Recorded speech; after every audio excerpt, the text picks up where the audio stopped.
What's up, everybody? It's KBR Sports, the best sports talk show, your 24-hour day back from the break. Remember, you all can follow and subscribe to the KBR Sports podcast. We're going on Rabble TV, Spreaker, YouTube, iTunes, and SoundCloud. Also, don't forget, you can tweet KBR Sports at KBR_Sports, where the live links and show topics are tweeted prior to every single show. Also, don't forget, you can call in at 571-991-0566 in order to give your thoughts and opinions on any KBR Sports topic that may have been discussed, such as Le'Veon Bell and Devontae Freeman, or Josh Rosen's comments. Remember, the number is 571-991-0566. Alright, so let's jump into these NBA schedules, or the new NBA scheduling adjustments that Adam Silver and the league made so to reduce player resting. So essentially now the season will start 1 week earlier, and this as a result, there will be no 18 games in 30 days. There will be no 4 games in 5 nights. There will be reduced back-to-backs. There will be only 11 games total for which a team travels more than 2,000 miles for a single road game. Nigel, do you think that the adjustments the NBA has made will result in less players resting next season? I would hope so, but I don't think it'll drastically decrease it. But I think it will be a decrease. I mean, because if you look at it, while back-to-backs are down, it went down from 16.3 per team to 14.9 per team. So one less back-to-back, essentially. 40 back-to-backs overall, so about 1 per game, which goes back to about 1 per game has been... 1 per team, sorry. 1 per team has been erased from the schedule. So, I still think there's going to be players resting. I don't think that's a done thing yet. But I think they are in the... Adam Silver's made it a thing that he's going to keep working at decreasing the amount of stress put on these players. I think that it will reduce resting because of the fact, I think now there's such a huge microscope on it because, it didn't look good that that guys were resting. Notably, the Golden State Warriors, when they rested all their starters, or at least I think it was 4 starters, against the San Antonio Spurs. The San Antonio Spurs rested their starters. Yeah, and they rested their starters as well. So marquee guys are all getting rested on the same night on nationally televised games. Like the ESPN, they paid way more for the NBA. They thought they paid over $1 billion more in NBA costs, and they thought they would end up having to spend. So then, and when the NBA, in terms of ratings and everything, ESPN ended up losing about $700 million or so in costs. So that's when we saw the ESPN layoffs and everything come across because of the fact that they lost so much money on their NBA contract. So when you have situations like these where guys are losing, or when organizations and broadcasting companies are losing money on your contracts, it's never a good look, really, that you're resting guys in the first place. So I think now that there's such a bigger microscope on it, especially now that the money is so put out there, I think guys will by far be willing to look, or will be more willing to play every single game. Think about it. It doesn't affect them. It doesn't affect them, but to a degree it does, because when you think about a guy because essentially all this became a big deal because of LeBron James. LeBron was when LeBron started resting, that's essentially when the resting issue became a huge thing. Even though the NBA has tried to deter Greg Popovich from doing it at times. I'll never forget a few years ago when I think the Spurs rested all their starters against the Heat, and the NBA fined Greg Popovich for doing so because he didn't give them any forewarning. It was still a good game though. I remember that game really clearly. But it's been a topic of discussion. But when LeBron started doing it this season, specifically on marquee games, that's when it became an issue. On nationally televised games, it became an issue. So I think for these guys, when you want to be in the conversation of a Michael Jordan, who even at the age of 39 or 40 played 82 games with the Wizards, when you want to be in the discussion of those kind of guys, when you're seen as the trendsetter of the league, I think there is something to be said about the fact that if you're not playing 82 games, it does have a ripple effect to the degree. Like, if LeBron all of a sudden is not going to play 82 games, still, even with this reduced schedule, a lot of guys will be like, oh, well, LeBron's not playing all 82, so maybe we don't have to play all 82 as well. Not everybody's LeBron, but with a guy sitting the mark, you'll most likely follow his example. So I think it's something that we will incline guys. It gives you guys less of an excuse to, because you'll get more judgment and more backlash from the fans if the NBA is cutting down your excuses for sitting out games due to rest. There's still going to be anomalies on your schedule. You're still going to have rough stretches of traveling. So, that's why I say it's not going to go away. Like I said, they got rid of one back-to-back per team. So, maybe they'll rest a little bit less, but they're still going to be resting in general. And fans, I mean, not the fans, the players, I mean, they don't care. ESPN lost $700 million or whatever. That's not really their concern. I mean, it's not. Their concern doesn't rest with the players, but their concern rests on the perceptions of them, how they are perceived by the fan bases. Unless it hurts the brand, which it hasn't yet, they're not gonna care. I think no, but I'm saying that's because they had more excuses for the reason why they would rest games. You think most fans realize this? Yes. What do you mean? You think most NBA fans are like, well, they cut back one back-to-back per game, and they cut back a giant stretch. No, man. But I'm saying, but there's a reason there are guys like us that report on these things and talk about it because now these guys get informed. They're not looking it up themselves. That's what I'm saying. A lot of people listen to sports, but they listen to sports television now, and it's talked about during the broadcast. So they're hearing it, and if their marquee guy is not playing, they're gonna be like, "Why the heck not playing?" If there's no more 4 games in 5 nights. If there will be only 11 games total for which a team is traveling more than 2,000 miles. If all those things, that means less trips from DC to Golden State, less trips from Miami to Los Angeles, a lot less of those trips. You get a lot of those cut down, so the travel is not as extenuous as it formerly was. Now, more likely, if you're going to make a West Coast road trip, the road trip will consist of a lot less games and a condensed time.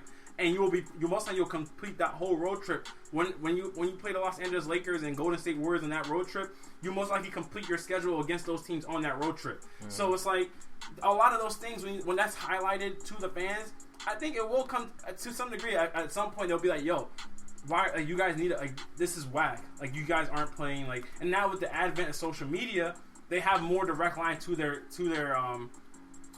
players than they've ever had before. So I think it definitely will make it changed the past 5 years. What do you say? What's changed from? I mean, obviously the players care because these guys are replying to people. Anytime a player says they don't care about whatever, LeBron would have never responded to the resting thing if LeBron didn't care. LeBron cares. Let's not get it twisted. How'd that stop him from resting? What do you mean? How did it stop him from resting? Did he still rest? He did rest. All right, but I'm saying, maybe he would have rested more games. Who knows? That's what I'm saying. There's factors to it.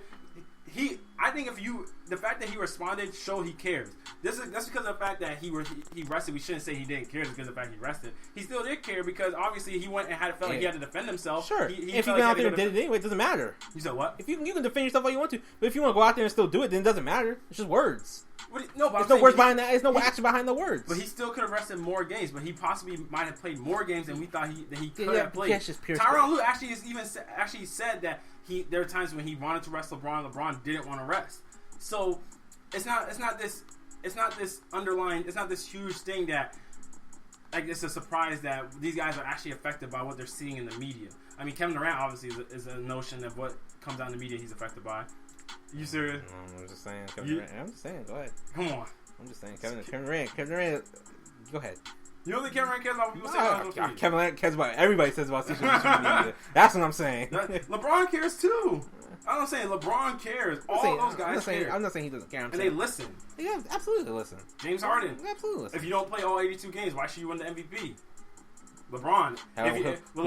LeBron says it's a clapback, not direct. But when you've been to how many straight finals? 7 straight finals, and won 3 rings. Then you can take days off the rest. Absolutely. A clapback, not direct, but a clapback nonetheless. Absolutely. So I'm saying these guys, they listen to what people are saying. I'm not saying I didn't say they didn't listen. I said that they care. They care. Sure, they care. Sure, why not? They're getting responded to. They're getting disrespected. But if they still go out there and do it anyway, at the end of the day, it doesn't matter. But people are more willing to understand where you're coming from because you had more of an excuse. With less excuses, like if you don't get your homework done and you're home the whole day not doing anything, I mean, there's going to be less reason for people to understand where you're coming from. Like, in Josh Rosen's example, if you're a football player who has a packed schedule and then you're struggling with the toughest classes you have on campus and you might not get all your homework done in one day, it's more understandable than the guy that's just at home not doing anything, that's just kind of smoking weed, chilling in the frat house, not doing anything. That's way more understandable. So I'm saying, when you cut out the excuses somebody has, they lose their legs a bit from the point from the ground that they're standing on, which is resting. Mm-hmm. Oh, am I supposed to respond? Yeah. Oh, I disagree with you, so. You agree with me? I disagree with you. You disagree with me? I do disagree with you. Okay. So, again, stop. Until you get see a larger decrease. If there was a larger decrease in back-to-backs, if it was like 10, I'd probably agree with you. but the ratings already took a hit. And here's players, the thing. Hold on, let me say this thing real quick. You said they don't care about how much money ESPN makes and blah blah blah. That affects their money. That affects the NBA salary cap was far less. No, that's not just because. That's not just because ESPN. No, but that plays a big role. It plays ESPN, TNT, all the major providers. How the shortage of playoff games they had, all those things play a role in it. And I'm saying that if you don't care about how these big broadcast companies and all that, how the money they bring in, that money kind of gets funneled back into you as well. So I'm saying the salary cap, what the salary cap wasn't as high, and that affects how much money these guys can make on the long run. Wasn't the salary cap initially projected at 112 mil? I'm gonna slightly disagree with you on that part. Why? Because they make the money based on what the players get paid. For example, the salary cap took a step back. Drew Holiday got $120 million. No, Kentavious Caldwell-Pope got $18 million. But you get paid a certain percentage of what the salary cap is. For your max contracts, you do. Yes, and I'm saying all the guys we're talking about are max contract guys. Oh, okay. And so LeBron James... Stuff still got $200 mil. He could have got a little more. He couldn't have. No, if the salary cap would have been 112 mil... It was always going to be a set of $200 million. Why? No, but I'm not no cap expert. I don't know. I'm saying, but I don't. If the salary cap would have been higher, I don't know how Steph's would have said the same. If you get a percentage of what the cap is, I'm 90% certain he would have made about $200 million. That makes no sense. We'll look afterwards. I don't know. That makes no logistical sense. If you get a percentage, you really love using that word today. Logistical? Yeah. I think that's the first time I used it. No, I used it. Oh, now third. Yeah. Third and fourth now. And that was third. You used it earlier. I did. Yeah. Le'Veon? No, I didn't. Something else. We were talking about Game of Thrones or something. Game of Thrones? Yeah, I think so. I used it during Game of Thrones. Yeah, we were talking about something. You were talking about something that didn't make sense. I was talking about something that didn't make sense. Yeah, you said logistically. You said logistically just didn't work out. You said it was. Are you sure? Yeah, I'm 100% positive. But I was like, oh, big word. I don't know. You used it. Are you talking about spoiler? Yeah. Okay, no, I'm just saying. Okay, but if they get the percent, I don't know how that. I said we'll look. Yeah, we'll do some digging in that. We'll let you guys know. But you're probably right. Yeah, so I mean, that if you get that just funnels more money to. I just don't understand. I wouldn't get it if you know your business partner. That's your business partner, and you're letting more money slip from your hands and coercion with their hands. So it's give and take. They want something. You have to sacrifice sometimes to get what you want. A lot of guys ain't willing to sacrifice sometimes. A lot of guys are willing to sacrifice because they're doing it. Then why? That's a different subject for another day. All right, y'all. We're going to wrap it up for today's show. In KBR Sports, the best sports talk show, your 24-hour day. 9-year, $24 billion deal. Yeah, man. A lot of money. Remember to follow and subscribe to KBR Sports Podcast on Rabble TV, Spreaker, YouTube, iTunes, and SoundCloud. Also, don't forget to follow KBR Sports on Twitter at KBR_sports with the live links and show topics and Twitter rider every single show. Also, don't forget to call in at 571-991-0566 to show your opinions and thoughts on any KBR Sports topic that may be getting discussed. Also, don't forget to comment, like, and share the KBR Sports Podcast just to show your support for the show, and also to give your opinions on the podcast. And also, don't forget, make a faithful trip to Virginia. Say what's up to the host of the show. Come visit Richmond. Go visit DC. Go visit. Come visit us live. Yeah, come see us. Come see us do the show live. Yeah, we'll take it to a local bar near you at Bungalows. At Bungalows. That'd be terrible. No, you can go to Famous Dave's. There's a bar there, I believe. I wouldn't want to do that Famous Dave's. Why? Unless they're giving me food, I wouldn't want it. You know what's crazy thing you can do at a bar? You can order food. No, I'm talking about for free. Why would they give you money for free? Because we're bringing Pup to their bar.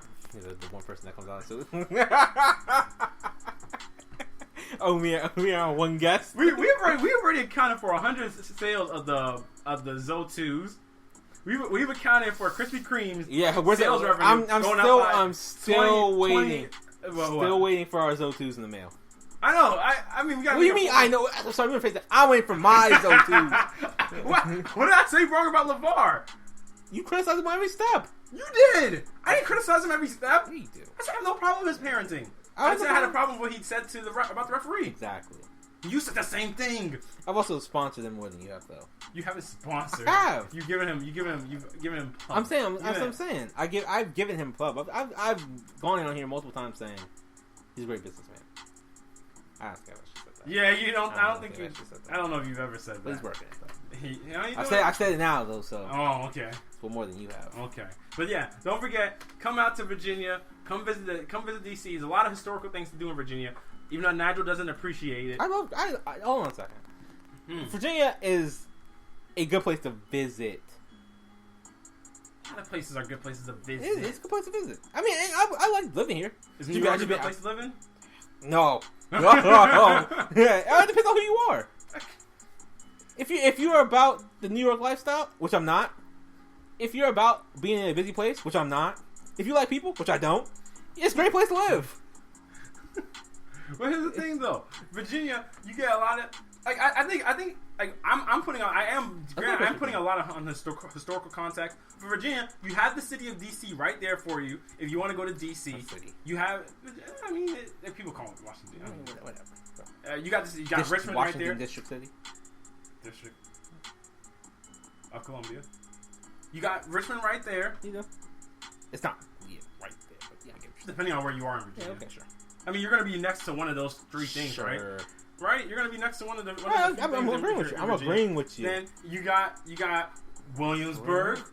A lot of history there. I forgot about Williamsburg. I did forget about Williamsburg. Yeah, there's Williamsburg. No, I give you. I take back what I said. There's a lot of stuff. There's a lot to do. Virginia's for lovers. Come visit in Virginia. Exactly. Get your love on. All right, y'all. Nigel, you gotta. I actually do. Okay. Education is the key to success in a bright future. Come to Virginia and get educated. But without a bright mind, you don't know why you're learning or getting educated. That moment you clapped too early. Yeah, you did. Just came right on in when I wasn't. That kind of flowed into what Josh Rosen was talking about. It is. Yeah. All right, y'all. Have a great night, everybody.